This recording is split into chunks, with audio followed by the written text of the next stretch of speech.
Hello. You know the drill, no chat, no stream. I woke up with a headache. I still have a headache, but that's life. Also, I deserve it.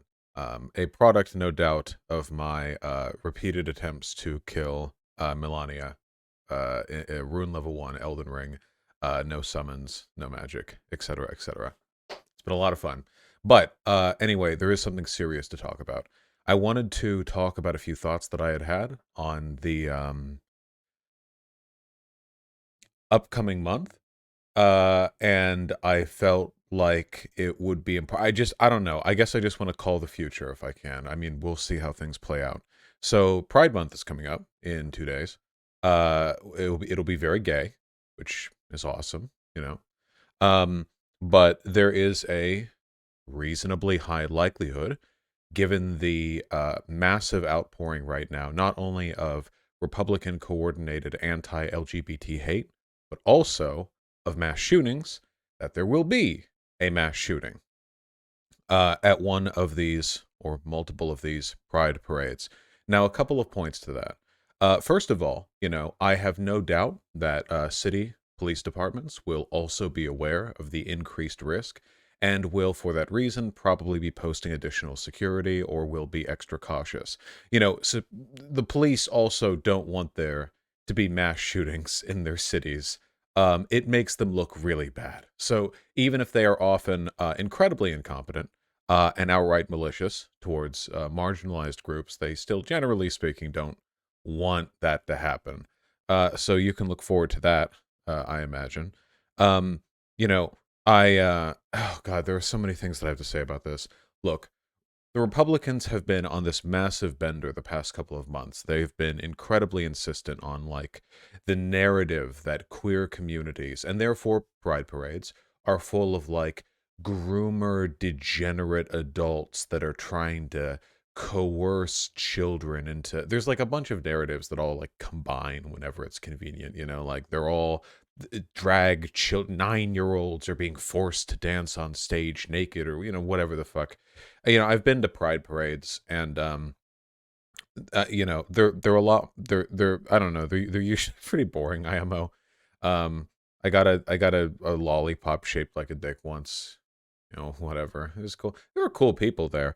Obviously, in the mind of the reactionary, a queer pride parade is going to be this, like, den of satanic nonsense. But anyway, that's enough to get people riled up. So I have no doubt that even if there aren't any mass shootings, there will at least be attempted ones, feds catching people before they're actually able to do so. I'm actually reminded of a story that took place back in 2016, before I went out of Los Angeles, before I went to Northern California for university.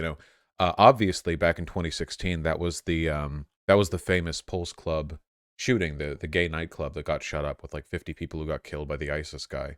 Um, so that happened. Obviously, the politics of ISIS are not exactly unique to ISIS. There are many reactionary strains that can be found in organizations and parties all over the world, including our own.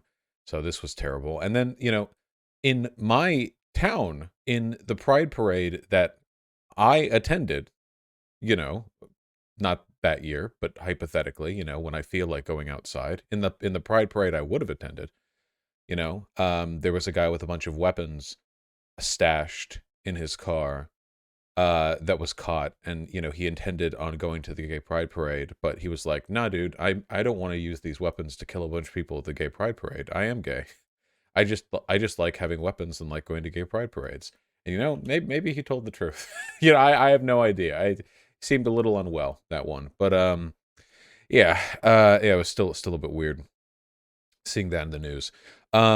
Anyway, it might be dangerous out there, and I'm not some kind of like crazy, Jason Bourne, combat field analyst who can tell you like, all right, no, here's what you need to do to maximize your safety. I'm not gonna try for any of that. I do want to stress one thing though, and it's that I understand there must be an overwhelming temptation to go down this route, but I really, really, really strongly encourage you to not respond to the threat of a shooter by like packing as many weapons as possible into your uh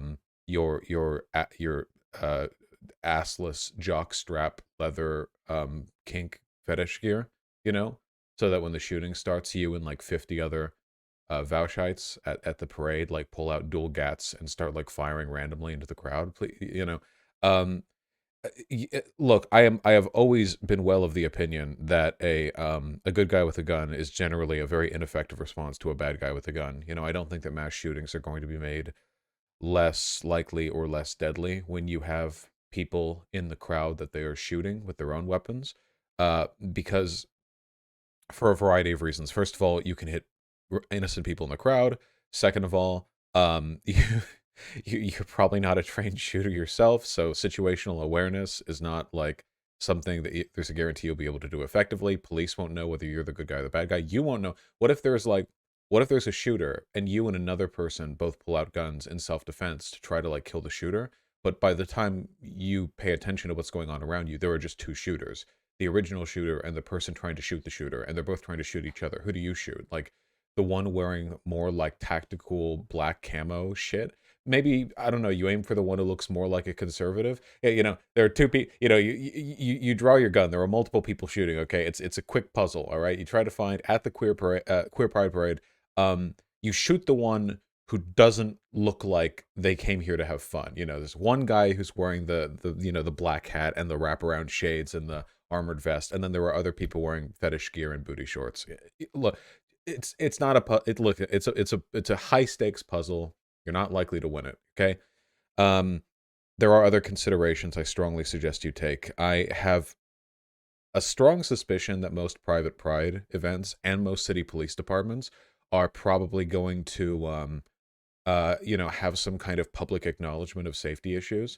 In fact, you know, I don't think there would be any harm in like asking your local police department, like calling and asking like what safety provisions do you have lined up for the queer pride parade, given the current like political, you know, state of affairs. And you know, you might not get a great answer, but I don't know. It's something. Yeah. It's grim, you know? It's grim, it really is. It feels like this is stuff that we should have been able to have moved past by now. This whole like, oh, should or you know, are pride festivals like safe to attend? And you know, but for the most part, yeah, they are, you know. Um it's not like mass shootings are a very statistically likely way for you to die. They're in fact a remarkably unlikely way for you to die, even if they happen way too often and far more often here than anywhere else, relative to the total number of ways a person can die. You're far more likely to die in a car accident. Far more likely to die in a car accident than you are in a mass shooting, even if you're an attender of pride parades. So, yeah, I don't know. I just, I guess we'll see how all this plays out. I have no doubt, of course, that if there is a shooting at a pride parade, the subsequent discourse is going to be like people, especially conservatives and like center-leaning libs, attacking the leftists at the queer pride parade who were saying beforehand no cops at pride. You know, it'll be like, oh, if only the cops had been at pride, which of course they were anyway. You can't literally keep cops out of pride. They're cops. If only there were cops at pride, they would have been able to stop the shooter, you know, in spite of the fact that cops have proven themselves recently to actually be quite ineffective at stopping shooters. But I have no doubt that discourse would take place if something like that were to happen today. Yeah, I don't know. Keep in mind, of course, that stochastic violence against queer people who are just going about their day sucking on dick-shaped lollipops. This is a goal of the Republican administration's efforts to demonize queer people. You know, politics is power, and a big part of accumulating power isn't just taking it for yourself; it's diminishing the effectiveness of power held by other groups. And one of the one of the most effective ways you can do that is by getting a group to shut up and keeping them cowed in fear, you know, tired, ineffective, terrified for their lives, constantly the victims of violence. That can be an effective way of supplanting the political power and ambition of another group. Uh, you know, I'm just saying, like, this is an expected outcome. It's not like Republican officials are stupid, you know. When Paul Gosar immediately spread the misinformation that was like some 4chan tier bait about the Uvalde shooter being a trans woman and called them a degenerate, I think it was him who called them a degenerate. Um, like, he's not an idiot. Well, he is an idiot, but he's aware at least of what stuff like that leads to. So just keep that in mind. They want you dead, et cetera, et cetera. Hopefully everyone has a wonderful Pride Month. Hopefully we don't get bogged down with kink and pride discourse. It's just really overplayed. I'm already seeing people talk about kink and pride. Nothing has even happened yet. It's not Pride Month yet. Nothing has even happened yet. So I don't even know what people are talking about. But I guess people are pre-gaming the discourse. So you know, yeah. I guess I don't. I don't know why I'm trying to sound high and mighty. It's not like I'm not going to participate when it ends up, there's going to be some picture of like some like 12-year-old standing within 10 feet of some guy wearing like a leather collar, and someone's going to post that and go like, "See, is this horrible?" And it's going to, it's really dumb. By the way, look, okay, by the way, the solution to the whole kink and bride bullshit is really, really easy, okay? There's two basic rules, okay? First of, like, the whole, is it okay to do this around kids? Rule number one, would it be okay to do this in public generally, even if it's a little bit quirky or ostentatious? So, for example, like a dick-shaped lollipop, like, are you telling me if somebody sold a dick-shaped lollipop in, like, Long Beach, people are going to accuse that person of grooming? Probably not, no. Second one, are you doing it specifically to do it around kids? So, are you, like, not just procuring dick-shaped lollipops, but specifically seeking out children to do so? If so, yeah, it's also bad. There you go. It's literally that easy. Could you do this in public anyway? It's like, should people be able to wear leather in kink pride festivals?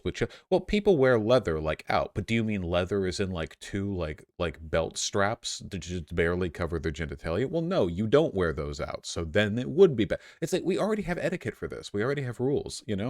Um, Likewise, there's tons of shit that you can do in public that's totally fine. But if you're trying to do it around kids, then it's not fine. Like, is it okay to make out in public? Well, I hope so. People seem to do it, whether we want them to or not. I mean, you can consider it like inconsiderate. I would hardly consider it like grooming because there might be kids there. But if if you want to make out with your GF and you're like, okay, I want to make out with you, let's find some kids to make out around. Well, all of a sudden, then it's really fucking weird, you know? We already have etiquette for this. I don't think the addition of like queer or pride or even kink changes anything. It's just like, what do we already have etiquette for acceptable behavior with? Okay, this is off topic. Anyway, stupid discourse aside, take care of yourself. I love you. I'll be streaming soon. Yeah, take care.